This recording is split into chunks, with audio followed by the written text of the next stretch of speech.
Rebound Jones, chance for San Antonio, Wemby, the deep catch, the turn, and the flush. So yun na nga mga ka-teammate, unang laban ng San Antonio Spurs, o let's day po agad. Malamang lahat naman, o marami ang nakasaksi sa duelo ng Spurs at Mavericks sa opening night. Pinagandahan ng gusto ng San Antonio Spurs organization ng opening night mula sa smooth na programa, presentations, maging sa pailaw na siya nagpa-hype, hindi lamang sa crowd, maging sa mga team bahay saan mang panig ng daigdig. Ginamit ng Spurs ang tall lineup kung saan kabilang dyan sila Jeremy Sochan, Keldon Johnson, Victor Wembanyama, Devin Vassell at Zach Collins. Pero sa unang quarter pa lang, nakapag-commit agad ng 2 foul si Wembanyama dahilan ng maaga nitong pag-upo sa bench. Sinamantala ng Dallas Mavericks ang loob sa pangunguna ni Dereck Lively na halos magwala going to the rim. Pumutok din para sa Mavs si Kyrie Irving na tumapos ng 22 puntos at 6 na assist.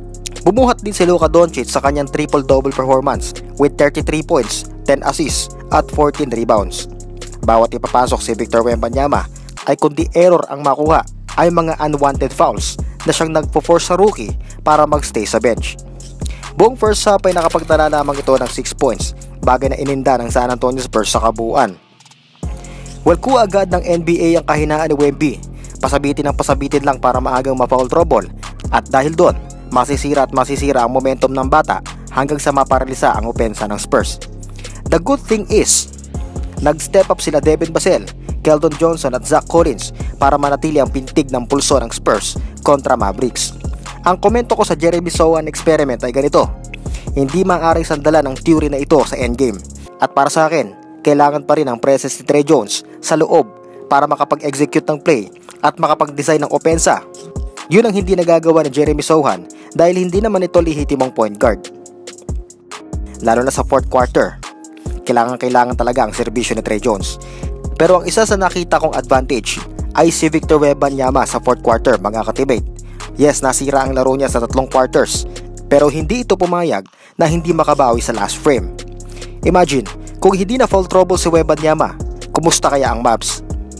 Well, lesson learned na lang. At mabuti na rin na nangyari yun para at least alam na ng San Antonio Spurs sa magiging adjustment if Wemby is on and without the court. Kung tutusin sa kalagayan ni Wembanyama na foul trouble ay akalain pa natin makaka 15 points pa ito, samahan pa ng 5 rebounds, 2 assists, 2 steals and a block. Pero kailangang i-workout ni Wembanyama ang kanyang mentality kapag nangyari uli ito sa kanya. Pero ang pinaka-problema ng NBA ngayon ay kung paano mapipigilan ng rookie kapag umangat ito sa tres or nag-pull up jumper, tulad na lamang ng pagsabay ni Luka Doncic kay Wembanyama. Grabe, ang layo ng bola sa defender. Shoutout sa iyo ka-teammate Jade Perry, kay ka-teammate Remy Buendia II, at shoutout sa iyo ka-teammate Louie Gasta.